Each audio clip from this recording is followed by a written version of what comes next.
नमस्कार बच्चों, कैसे हैं आप सब। उम्मीद करता हूं कि आप सब अच्छे होंगे, स्वस्थ होंगे और वर्कशीट के माध्यम से पढ़ाई आपको अच्छी लग रही होगी। तो आप कमेंट बॉक्स में ज़रूर लिखिएगा कि ये पढ़ाई आपको कैसी लग रही है और समझ में आ रही है या नहीं, आपके कोर्स पूरे हो रहे हैं या नहीं। तो चलिए शुरू करते हैं आज की वर्कशीट। और आज की वर्कशीट है क्लास 9 के हिंदी की वर्कशीट नंबर 25। हिंदी में वाक लिखा गया है। वाक क्या है? तो वाक है कश्मीरी भाषा में लोकप्रिय संत कवयित्री ललदद द्वारा रचित वाकों में से कुछ वाकों पर चर्चा करते हैं।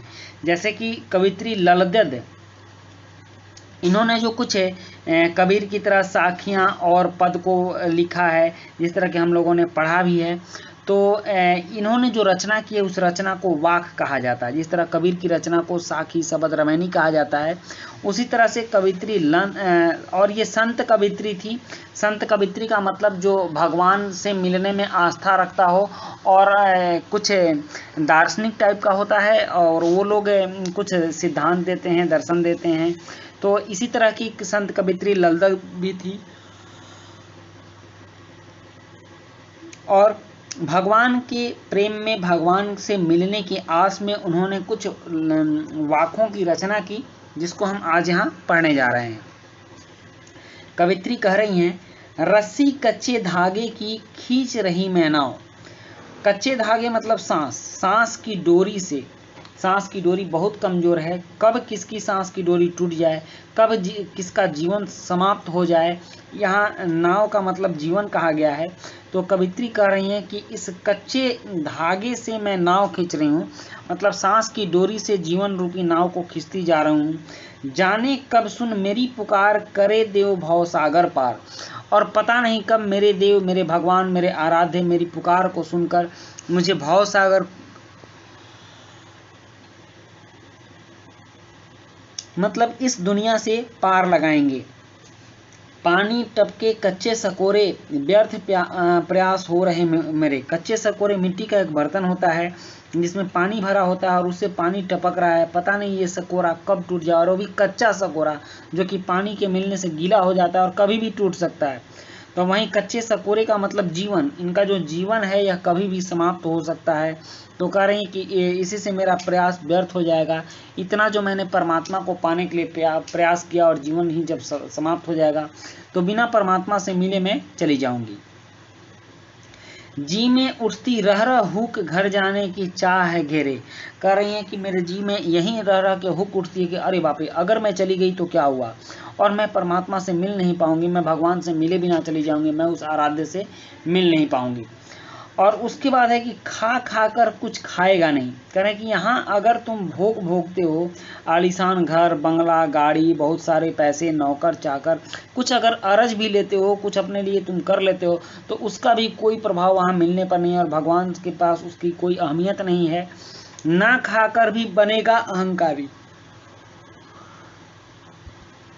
और अगर तुम नहीं खाओगे, नहीं लोगे, तो भी ये कहोगे कि मैंने तो कुछ लिया नहीं, भगवान का कुछ ये नहीं किया, मैं निस्वार्थ भाव से हूँ, मैं समभाव में हूँ।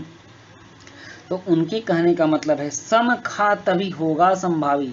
न ज़्यादा अहंकारी बनो, न ज़्यादा अर्जन करो, न संपत्ति रखो। जितनी आवश्यकता है उतनी से मतलब रखो। खलेगी खलेगी साकल बंद की, यहाँ खोलेगी होना चाहिए, खोलेगी साकल बंद द्वार की। और यह जो बंद द्वार है, यह परमात्मा से मिलन रूपी द्वार जो बंद है, समभाव में रहने से ही खुलेगी। तभी उस परमात्मा से एकाकार होगा, साक्षात्कार होगा, मिलन होगा। अब यहाँ कुछ अपरिचित शब्द हैं, जैसे कि भक्ति, भाव सागर। भाव सागर का मतलब क्या होता है? संसार। सकोरे मतलब मिट्टी का प्याला, और हुक मतलब टीस या पीड़ा, सांकल कुंडी या सिटकनी। अब यहाँ इनका भाव देख लेते हैं। भाव है कि इस वाक्य के माध्यम से कवयित्री कहना चाह रही हैं कि मैं कच्चे धागे रूपी सांसों की नाव रूपी जीवन को खींचने का प्रयास कर रही हूँ। अर्थात कच्चा धागा बहुत ही नाजुक होता है, उससे एक भारी चीज नाव को खींचने का प्रयास करते हुए कवयित्री उनको सांसों और जीवन से जोड़ने का प्रयास करती हैं। ईश्वर न जाने मेरी आराधना कब स्वीकार करेंगे और मुझे इस संसार से मुक्ति देंगे। उसके बाद कहती हैं कि जीवन रूपी सकोरे से समय रूपी पानी, मतलब उस सकोरे में समय रूपी पानी भरा हुआ है। तो आप भी देखिए कि जीवन से समय कैसे कटता जा रहा है, तो वह पानी पल प्रतिपल कम होता जा रहा है, मतलब जीवन में समय जो है वह पल प्रतिपल कम होता जा रहा है। ईश्वर और मिलन की मेरी सारी कोशिशें व्यर्थ हो रही हैं। मन में पल पल ईश्वर मिलन की इच्छा उठती है और ईश्वर मिलन की इच्छा से मन भरा हुआ है। भोग ही भोग करने से कुछ हासिल नहीं होगा और किसी भी प्रकार का भोग ना करने से भी अहंकार उत्पन्न होगा। वो कह रही हैं, यहाँ आपने देखा होगा लाइन है कि खा खा कर कुछ पाएगा नहीं, बहुत ज़्यादा संपत्ति अर्ज करके भी तुम कुछ नहीं करोगे, उस परमात्मा के पास तुम्हारी कोई वैल्यू नहीं रहेगी। और अगर नहीं भी खाओगे तो तुम्हारे मन में अहंकार रहेगा कि मैंने कुछ किया नहीं, मैं परमात्मा से मिलने के लिए कुछ नहीं किया, मतलब तुम्हारा अहम भाव वो बढ़ा हुआ रहेगा। तो जब तक अहंकार रहेगा तब तक परमात्मा भी मिलने वाला नहीं है।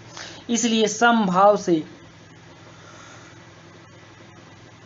संसार का भोग करो, जिससे कि रहस्य का पर्दा उठेगा और ईश्वर मिलन हो पाएगा। तो यह था इसका भाव। अब कुछ ऑब्जेक्टिव प्रश्न है, उसकी वो हम देख लेते हैं, उसके बाद सब्जेक्टिव है, उसके उत्तर भी लिखा जाएगा।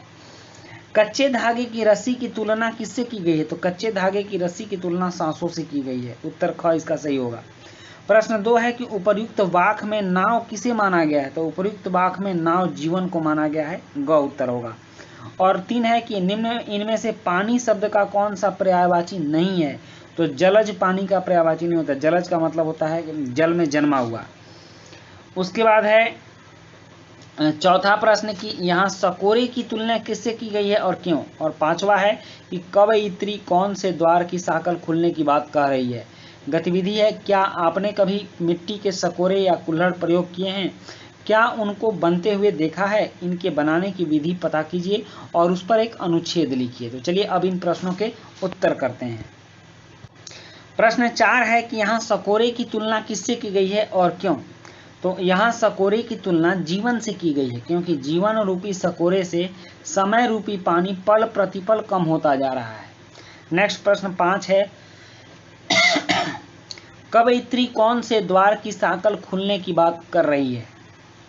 इसका उत्तर है कि कवयित्री ईश्वर मिलन के द्वार से साकल की खुलने की बात कर रही है।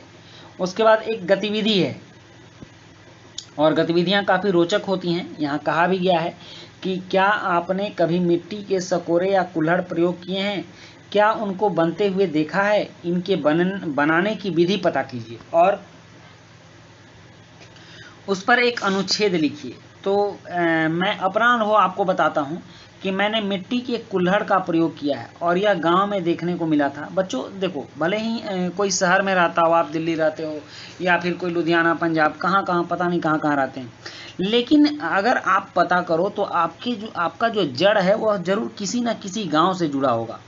आपके पापा या आपके दादाजी किसी गांव के होंगे और गांव से दिल्ली आए होंगे, दिल्ली में बस गए होंगे। तो आपको एक बार अपने उस नेटिव विलेज जाना चाहिए, जो गांव है जहां से आपका खानदान चला है, उस जगह पर जाना चाहिए। और गांव में बहुत सी ऐसी चीज़ें हैं जो कि आपको भावनात्मक रूप से उस गांव से जोड़े रहेंगी। तो उसी तरह से कभी कभी जब मुझे मेरे अपने गाँव की याद आती है तो मैं देखता हूँ कितना प्यारा गाँव होता है। और उसी गाँव में मैंने मिट्टी का कुल्हड़ बनते हुए देखा था। मैंने मिट्टी के कुल्हड़ का प्रयोग किया है। मिट्टी के कुल्हड़ में मैंने कई बार चाय पी है।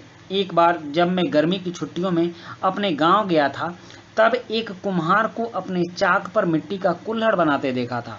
कुम्हार सबसे पहले चिकनी मिट्टी को गूंथता है, फिर उसके बाद उसके लोई बनाकर चाक पर रखता है और चाक नचाता है। चाक नचाने के बाद अपने हाथों को, जो विशेष रूप से अनुभवी होते हैं, उनके जो हाथ होते हैं, पता नहीं कैसे वो लोग अपना अंगूठा दबाते हैं, फिर उंगली से उसको सीधा करते हैं, चौड़ा करते हैं। वो एक अनुभवी हाथ होता है। वो एक बार मैंने प्रयास किया था कि मैं कर लूं, लेकिन मुझसे हो नहीं पाया था, टूट गया था। तो वो विशेष रूप से अनुभवी होते हैं उनके हाथ, उनके माध्यम से कुल्हड़ बनाता है, सुखाता है, उसको धूप में सुखाता है पहले, फिर उसको आग में पकाता है। इस प्रकार कुल्हड़ बनकर तैयार हो जाता है। तो बच्चों, ये थी आपकी आज की वर्कशीट और यह एक तरह से दर्शन टाइप का वर्कशीट था। इसमें काफ़ी कुछ आपको ज्ञान मिला। तो यह वर्कशीट आपने सुना, कुछ अर्जित भी किया होगा, ज्ञान भी अर्जित किया होगा, कुछ आपको समझ में भी आई होगी। तो इसी के साथ ये वीडियो समाप्त होती है। वीडियो अच्छी लगी हो तो लाइक, सब्सक्राइब, कमेंट जरूर कीजिएगा। मिलते हैं नेक्स्ट वीडियो में। Thank you.